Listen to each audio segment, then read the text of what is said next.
Well, good afternoon, everybody, and welcome once again to an FS Club and ESOP Centre webinar on employee share schemes. And once again, we have with us David Craddock, who is one of the world's leading experts on employee share schemes, and is also the author of the Tolley's Guide to Employee Share Schemes, which, unusually for a Tolley's Guide, covers not only technical topics, but discursive topics as well. And we are lucky enough, and I'm rather excited to be hosting today one of the more discursive and broad topics around employee share schemes, thinking about innovative communication strategies that David says are guaranteed to increase employee take-up. So David's issuing a guarantee here, which is wonderful, and it should be a very, very interesting topic. As usual in the GoToWebinar world, you have the opportunity to join in the discussion. So we'll have about, I'm hoping to be less than 5 minutes myself, about 25 minutes of keynote address. And then we should have plenty of time, what we call questions and answers, but actually on a discursive topic of this kind, I think comments and questions would be most welcome. So please chime in with your comments and questions using the questions button that is there on your GoToWebinar panel. Please do not try to email us in the background unless you only want to communicate with us after the webinar. We seal ourselves into a little GoToWebinar world here, and we don't see emails until afterwards. But the questions that come through the GoToWebinar system, we do see. And just before I hand over to David, I would like to thank our FS Club sponsors and members, without whom, quite simply, this webinar program would not be possible. We are very grateful to all of our sponsors and members for having the forbearance or perhaps foresight to allow us to cover a great breadth of topics through this webinar program. Up on the screen at the moment are our FS Club sponsors and members, and here specifically are our ESOP Centre sponsors and members. Again, with grateful thanks to all of you, or to all of them, for enabling this program to happen. So without further ado, as you've seen enough of me, I'm going to disappear from the screen, but I will not disappear from the room. You'll hear David saying next or slide occasionally, and I'll be moving the slides on, and I will be gathering up the questions and comments for later. So David, the floor, it's yours. Right, okay, well, thanks so much for the introduction, Ian. So today I'm going to be talking about a fascinating subject, innovative communication strategies, guaranteed to encourage high-level take-up. So let's go on to the next slide. So I've introduced into this slideshow a quote from reputable people in the top of each page. So I won't have the opportunity to refer to every one of them, but this one is a particularly good one. William Butler Yeats: "Think like a wise man, but communicate in the language of the people." And that really is what this talk is about, how to communicate in the language of the people all around the world for the introduction of global share scheme type arrangements in order to maximize take-up. And I would be as bold as to say to guarantee take-up, because every time I use these techniques, I get a very, very high take-up indeed from the potential participants, from the employee base. So developing the global share scheme, the established trend toward global schemes. Why? Well, this trend has arisen over the last 30 to 35 years from a belief that corporate unity is sustained by effective forms of employee incentivization introduced across many different cultures. And that's the challenge, to introduce that employee incentivization across many different cultures, but within the same company. So you've got the need to actually combine the company culture with the different cultures of the different countries. This trend, of course, has been reinforced by the globalization of world markets over the last 20 to 25 years. We are at the moment seeing some form of economic reversal of that globalization, but that has been the trend which again has reinforced the development of the global share scheme type approach. Now, the successful implementation of any employee share scheme hinges upon the communication strategy. So yes, in legal terms, you can cross the T's and dot the I's, but that's not going to win the hearts and minds. It's the communication strategy, the belief in the human resource which is within your company and communicating to that human resource, the people, effectively and efficiently and with full clarity. That's what wins hearts and minds. So how more challenging, therefore, is the communication task across a diverse global group to ensure that compatibility between company culture and indeed the country culture, the ongoing challenge for global goal congruence in an international group of companies. Slide. So, developing the global share scheme again. I'm reminded of the maxim of Leonardo da Vinci, that great sage and artist and so many other things, who said that he wished to encourage his students to study the art of science and the science of art and to recognize that everything is interconnected. So the introduction of the global share scheme, it requires, and indeed it does require, the tools of science to ensure global self-consistency within the legal documents and within the financial modeling, within the accounting. But it also requires the artist's design capability together with the sensitivity of understanding in the communication process to peoples across so many different cultures and backgrounds around the world. But then in the execution, the actual implementation, the global share scheme is predominantly social scientific in its need to respond to the different ways in which people think and feel. How is your workforce thinking and feeling and talking about the new employee share scheme? That's what you've got to understand if you're going to maximize, if you're going to guarantee that take up across your world group. So we have the human resource, the concept of employee involvement has come to have worldwide credibility in recent years.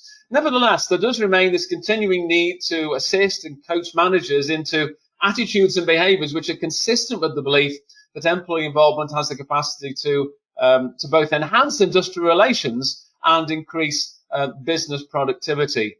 Remember, historically, going back into the days of the Cromwell Commonwealth, employee share schemes first started with various experiments in those days, and over the centuries it became known as the Quiet Revolution. But from 1978 in the UK and from earlier in the US, we've had this acceleration of the development of the employee share scheme, the recognition that employee share schemes are a fundamental part of the way in which human resources works within a business, and indeed that recognition that employee share schemes works best when it operates alongside its sister policies, typically profit sharing, different forms of decision making, maybe a proactive approach to performance management and training procedures. So it's within that context, within a recognition of all those things which make our employee share scheme work within a business, that I'm talking today about these innovative communication strategies in order to launch the employee share scheme across the world group. So next slide.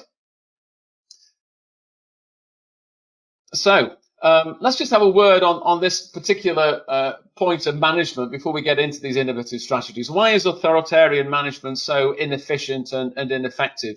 Well, employee share schemes is the very reverse of that, isn't it? It's a response to empowerment and enfranchisement.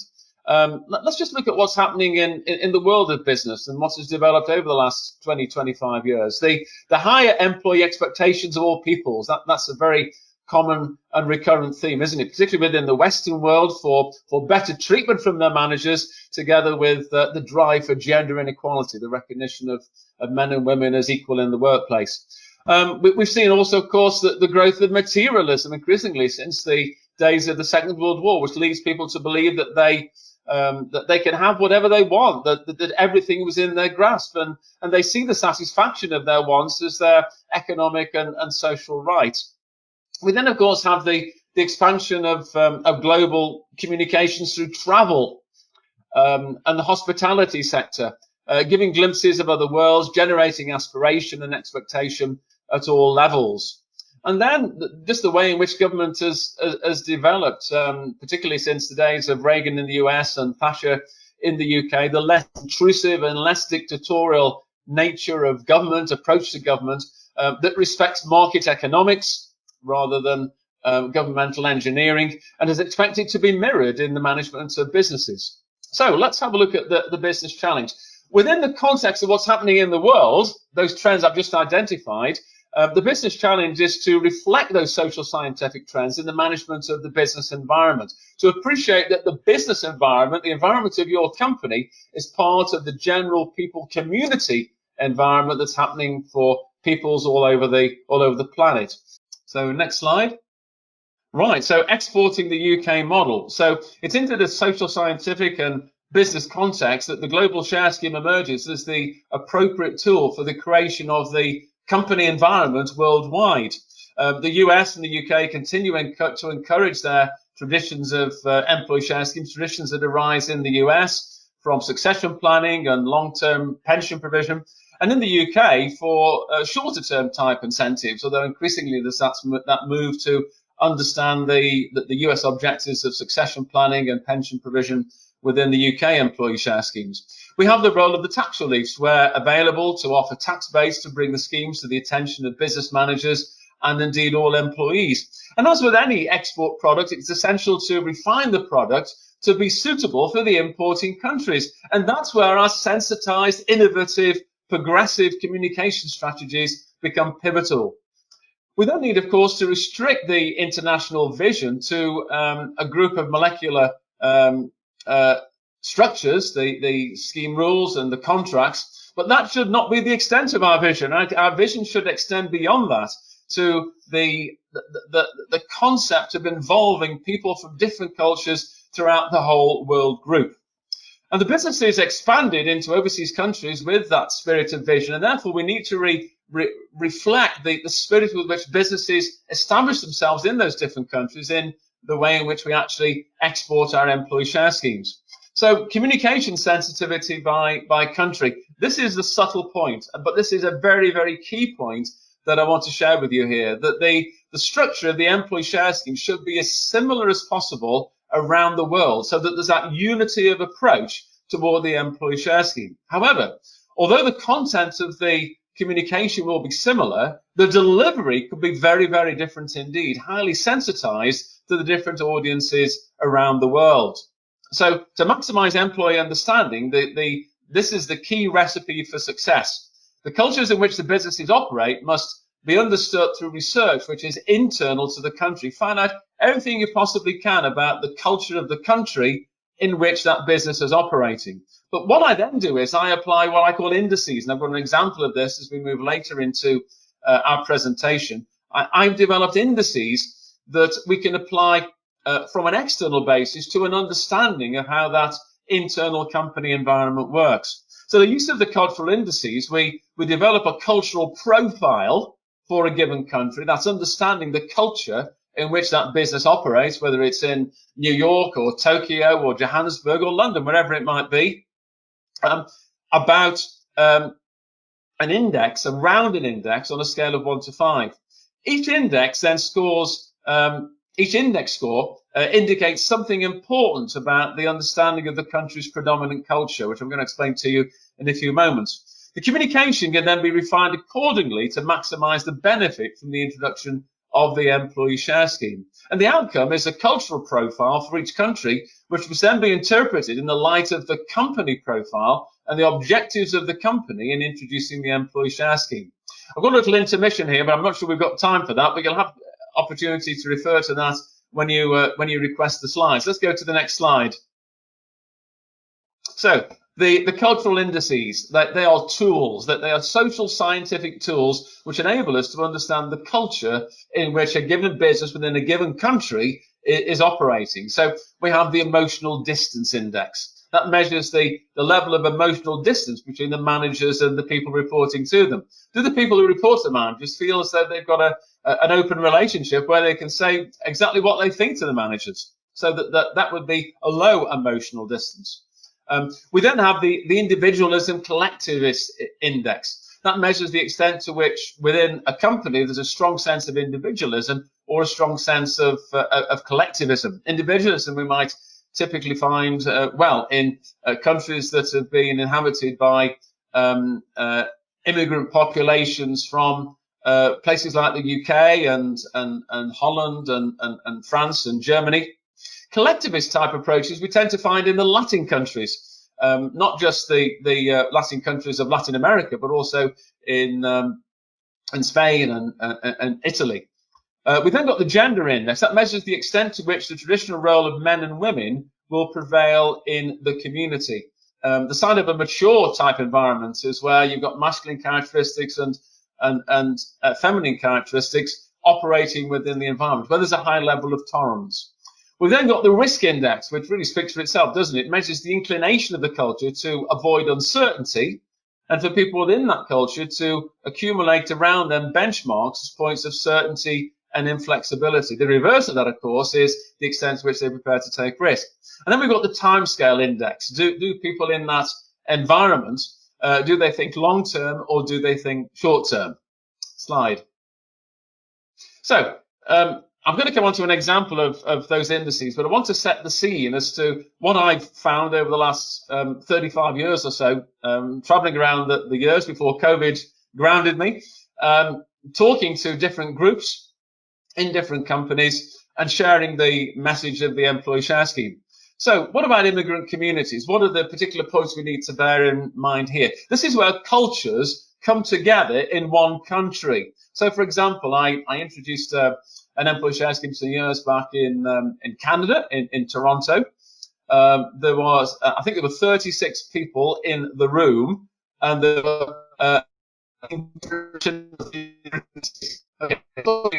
cultures coming together in one country. So these are the points to mind there. The presence of minorities depends upon the degree of assimilation, to what degree of those different cultures well together within that country.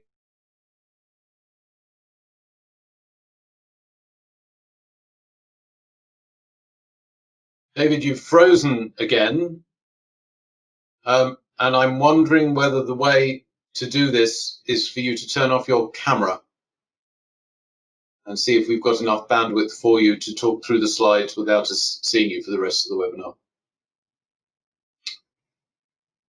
And once again, apologies, folks. We had a lengthy technical test yesterday and none of this happened. So some gremlin has crawled in, possibly it's weather related.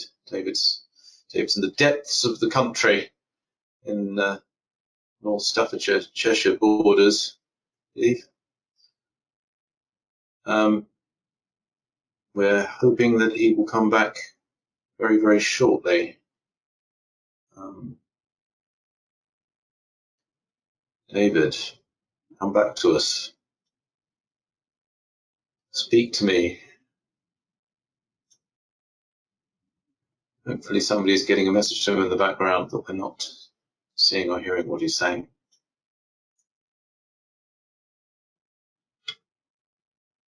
And once again, apologies, everybody. I think we will be able to get him back, as we have done a couple of times already. But he seems very frozen just at the moment.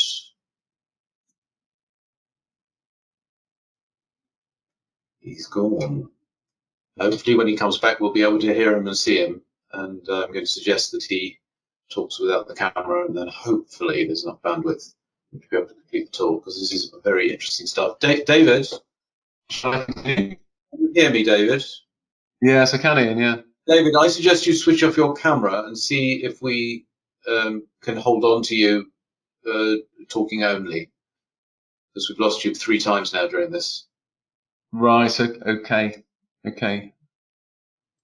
So there's a camera button, that's it. And speak to us, David. Where have you gone? Can you hear me? I can hear you now, yes. Right, okay, let's go on to the next slide.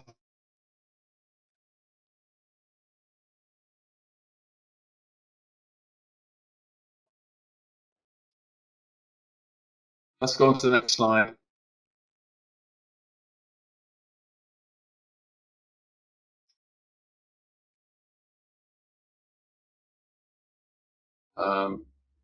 I can't hear David at all now. So David, I think you possibly need to reboot. In the meantime, folks, while David is hopefully rebooting and coming back to us, because there is somebody there to help him with that, let me just try to walk you through the slides. He showed a slide about linguistic implications. And by the way, all of these slides are available both through the GoToWebinar system. If you want a copy of the slides, you can pull them down from the sharing there, or from the website. The slides are already up on the website. I'm here. Oh. David, you're back. I'm back, yes, okay. Right, let's look at these linguistic implications then. Well, different uses of language across the world can actually contribute to cultural misunderstandings.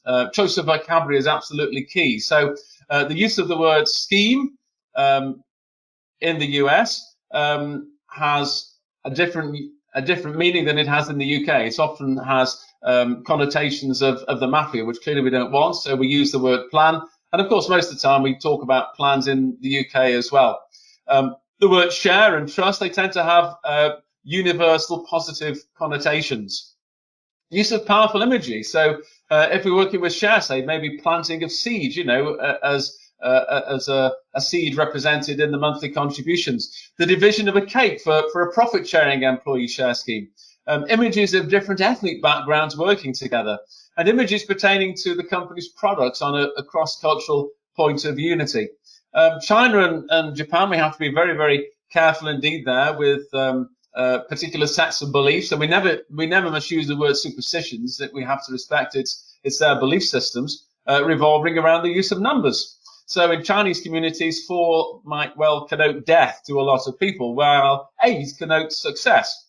And in Japan, always check the use of numbers in examples with the local company.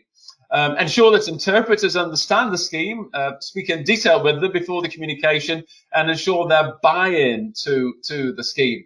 I remember once being out in Tokyo and Osaka, and I was introduced to this lady who was my interpreter for the visit, and I was told that she'd interpreted for some very, very highly esteemed individuals, luminaries in fact, who'd come over from the UK to work with her, giving talks in Japan. So anyway, I met with her for dinner that evening, and she told me about her credentials. But what I realised very soon was that she didn't actually have much of a belief in employee share schemes. So that was a job for David to work on her and convince her of the effectiveness of employee share schemes, which I did, and we had a wonderful time with the groups the following day, and we got a very, very high level of take-up. Use of traditional story-taking in agricultural communities, so typically in Africa. When I was down in South Africa in the 2008-2009, working with agricultural communities there, storytelling is a very, very powerful mechanism to actually convey the concept of the employee share scheme. Intelligence levels. Always the intention should be to simplify the communication materials as much as possible and any accompanying presentations. Avoid employee embarrassment and humiliation by offering an opportunity to ask questions in private. You should always maximize the ways in which questions can be asked, whether it be in a group setting, physically with myself present, in a private meeting on a one-to-one, or by private email or letter. Often a mix of intelligence levels will be found in a communication group, and that can help. It can actually be a point of unity, bringing people who've got different intelligence levels together around the totem of the employee share scheme. But it can also be a hindrance. So again, you need to be sensitive to different intelligence levels within a group.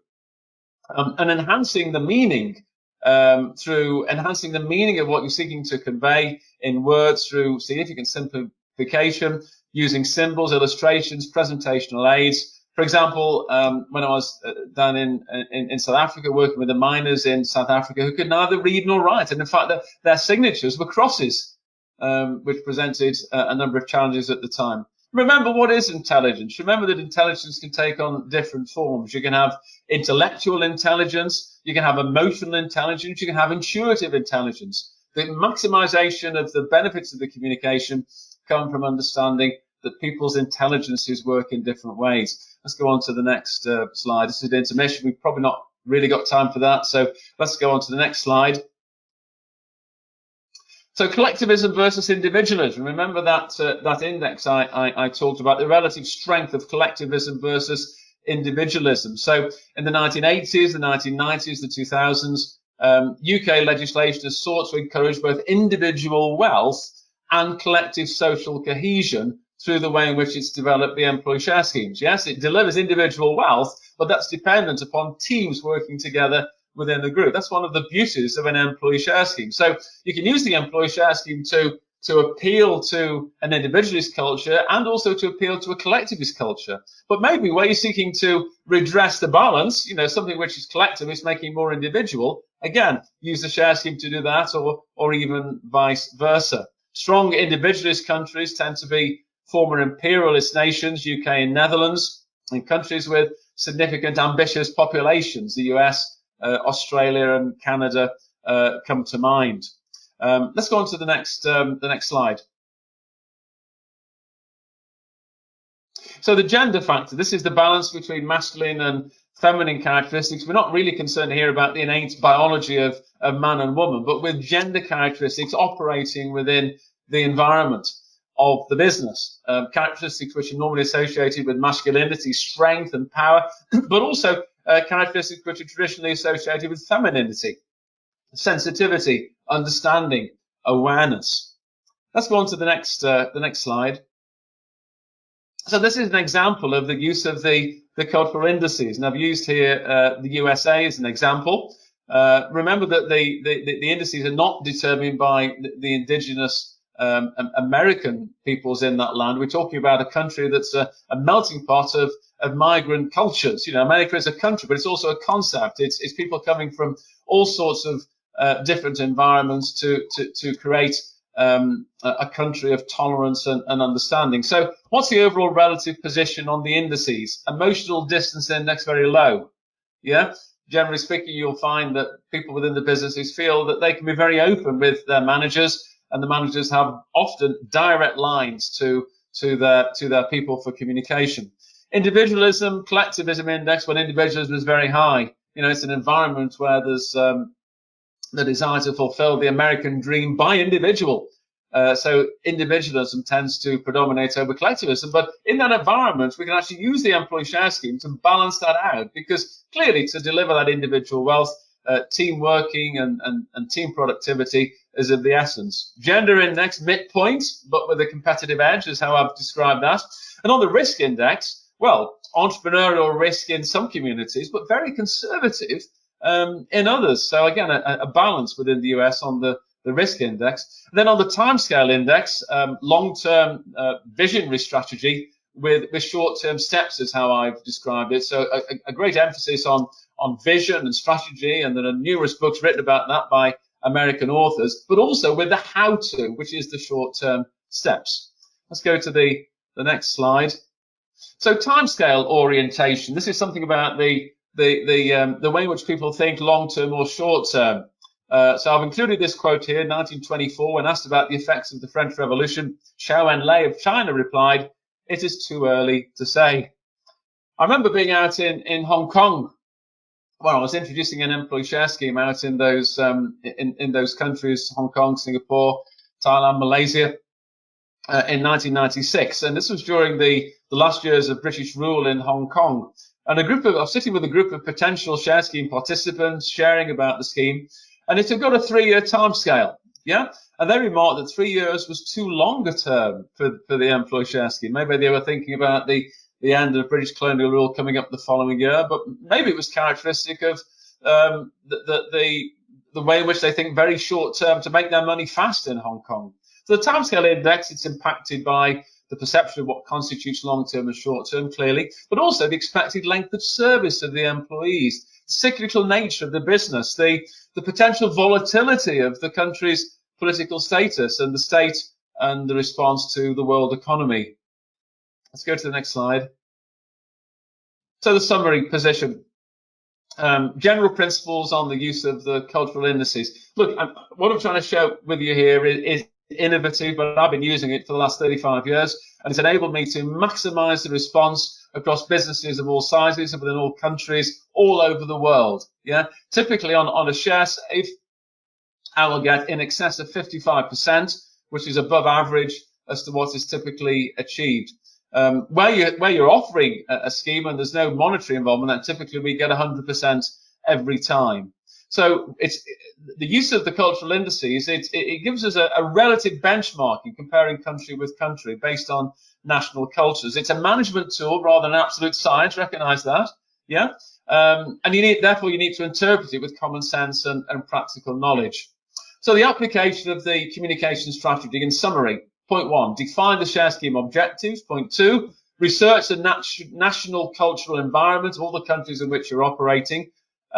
3, understand those natural cultural inclinations. Point 4, coupled with an understanding of the economic situation of the company and also the country in which you're operating. Use cause and effect analysis to best effect to determine what you believe can cause a best response from your communication initiatives. Apply the cultural indices and refine the share scheme communication accordingly. And pivotal to this approach are the following. Always seek to maximize human motivation and to create the compatible environment, working with all the sister policies, profit share, decision making, etc. And I think the slide went a bit too fast there at the end, but always seek to achieve the corporate objectives. Always you're seeking to create that umbilical cord between the employee share scheme as the corporate incentive with the aims and objectives of the corporate as a whole.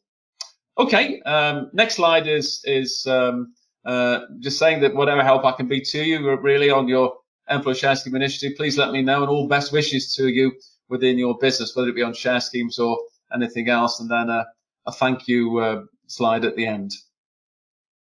David, thank you very much for that. And once again, folks, many apologies for the intermittent broadcasting service. We've had a message from David's office to say that there is an intermittent internet problem in the area, and so it's just been affecting everybody in your area, David, which is very unfortunate because we put so much effort into testing your setup. Yesterday it seemed very strange that it didn't work today, but if it's a problem in the area, we might have had an even worse problem with your old setup. Maybe we should do this again. I don't know, but anyway. One of the comments that's come in was that was so good, and it was such a shame that that it didn't work quite in the way that we wanted to, and maybe we can do it again. So we'll have to see about that. But I've got one or two questions of my own, and there are some questions that have come in, and we've got almost as much time as we would normally have for questions. We didn't. Yeah. I'm always conscious of trying to leave questions for the audience, and that's great. I love to get them. Which was kind of you. And one of the things that's particularly on my mind about this is the trade-off between these cultural factors, which I can see are terribly important, and some of the regulatory issues that you come up against with employee share schemes. And perhaps it's because I've been soaked in quite a few of your presentations, David. I can and have done these things myself. And you can easily get bogged down in in tax rules and in regulatory requirements to do things in a particular way and in a particular place. And I'm just wondering, to some extent,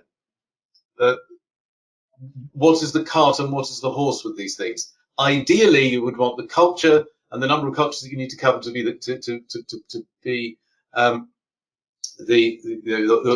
horse, and that would be the thing that was leading the way, and you would just drag the regulatory stuff with you. But I think in the real world, sometimes you must get stuck in a situation where you think, well, ideally we'd like to do it like this, but we're actually trying to pull together so many different regulatory needs and requirements, we can't quite do what it was that we wanted to do. How do you break into that?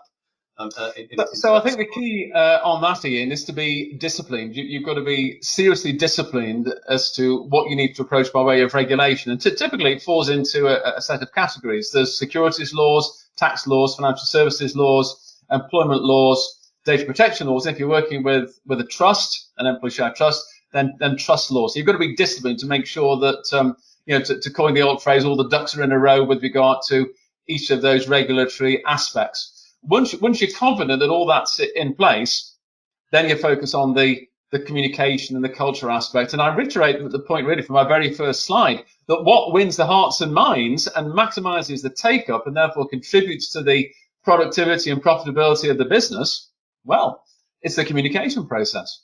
So it's a question of disciplining yourself to make sure that all that regulatory background is in place. Then you can feel secure, absolutely, totally secure about exploring the cultures. And often, the communication and the cultural process is not given the accent that it requires and deserves, and in fact needs in order to maximize the potential of what you're actually introducing into the company.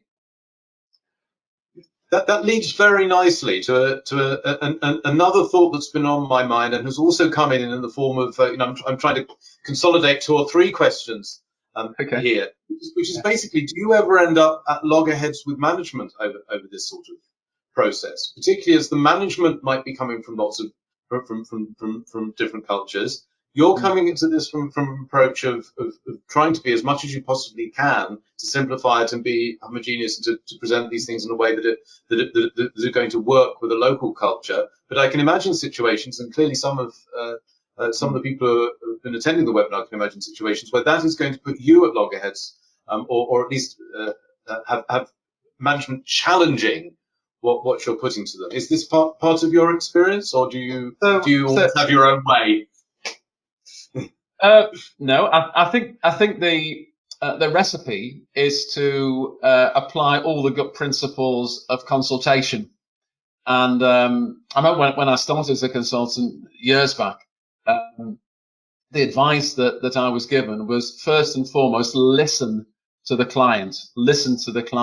And once you establish that relationship of respect through listening, the dialogue, the interplay tends to follow, and you build up an understanding and a respect. So it's all about relationships. It's all about sensitivities, and particularly when you're dealing with these different countries, the need is to give enormous respect to aspects of the culture which you might think are incidental, but which are absolutely crucially important to to people in those cultures. Thanks. One more question before you expire one way or another, whether it's your internet connection or you. We're strong here. There you go. I'm glad. The question's coming in again. It's coming in more than one form, but one person has asked, why is this approach not ubiquitous or at least more common out there? And I would paraphrase it slightly differently, and one or two of the other questions phrase it slightly differently. Would you see this as being the standard approach? Obviously, it is your standard approach, or do you think that people on the whole are going into employee share scheme initiatives from a different angle and either bypassing the cultural issues or treating the cultural issues as secondary? I think they do. I think in the main, businesses and their advisors do treat the cultural aspects as secondary. I do. And that's a great shame because it doesn't maximize the benefit of employee share schemes in the business. Why is it not more widespread, I think was your question, Ian. I think because the accent is put on the regulatory, which is what you mentioned in your previous question. And companies think that if they've got the regulatory in place, then that's sufficient. There's also a very important observation which I'd like to make, which was when I started in the subject over 35 years ago, not many companies were doing employee share schemes. Yeah. And so companies that approached me to introduce an employee share scheme were people who were really, really interested. And indeed, my business is a bespoke employee share scheme business. So the people who approach us are people who are very, very keen indeed to introduce an employee share scheme. But what you found within the quoted companies as you moved into, let's say, somewhere around 2006, 2007, in my experience, is people felt they had to do share schemes, and they said to themselves, well, what does everybody else do? Let's do the same. Oh, great, we've got a share scheme in place. That's not sufficient. That's not sufficient. There's got to be a belief that the employee share scheme can work for you, that you do your research, that you actually understand what employee share schemes are done for other companies, and you go about the development of your share scheme in a way which is refined and sophisticated for that business, and that involves an accent on the cultural and the communication. So, and all too often as well, lawyers don't encourage the communication. They themselves think that if they've just got all the T's crossed and the I's dotted, great, we've done a fantastic job. Well, they probably have done a fantastic job as lawyers, but there's more to it than that. And that's where the cultural and the communication aspect comes in. And indeed, an understanding of what I call, how people are thinking and feeling and speaking, not just about share schemes, but about the business as a whole. David, thank you very much indeed for all of that. We've done the questions and comments. We do need to wrap up now. You've done an amazing job today, particularly with those technical difficulties, for which once again I apologise to the audience. You've been incredible. The audience, one or two people I can see dropped away, and understandably, but the vast majority of people stayed on, and I'm grateful to you all for your patience and your forbearance. Just a few things to say about the ESOP Centre and the FS Club generally. There are resources that are available to you in general. On the ESOP Centre website, you can find Newspad and all manner of FS Club bulletins about a wide range of subject matter, including employee share ownership programs. Once again, I would like to thank our sponsors and members for allowing this webinar program to happen, and thank you, the audience, for your time. I'd just like to remind you once again, the slides are available. I would encourage people just to have a look at the slides, and those are the intermission slides with some interesting quotes on them that David's put. They are useful quotes, in my opinion, to grab and to and perhaps to use in some of your internal communications about this sort of thing, or indeed about anything else where you want to inspire your workforce. I'm really grateful to you, David, for taking the time and trouble to put those in. For those of you who are interested in our forthcoming webinars, you can find all of these and links to them on the website. The Nature of Smart Cities tomorrow, and then early next week, Communities Chest will be a chat with Professor Damaris Kaufman on debt infrastructure and zero carbon, technologies and processes to mitigate cryptocurrency risks on the 27th, that's Tuesday, and Wednesday, how the Financial Services Centre can thrive outside Article 40 for people who are interested in that sort of topic. And what that leaves only is for me to thank David. People who are fans of these know that I tended to use a different musical instrument every time. I'm running out of musical instruments in the house. What I've done this time, I thought with the cultural angle on this, I returned to our Tibetan bell. But this time with the traditional monks, Yorja, I think it's called, which makes a very different sound. I don't know whether this will come across on across the ether, but very subtle little sound. By way of saying thank you, you can imagine the sound of 1,000 hands clapping out in the ether to thank you for a wonderful webinar. David, thank you very much indeed for your time, and I look forward to seeing you and indeed everybody else next time. Bye-bye, everybody.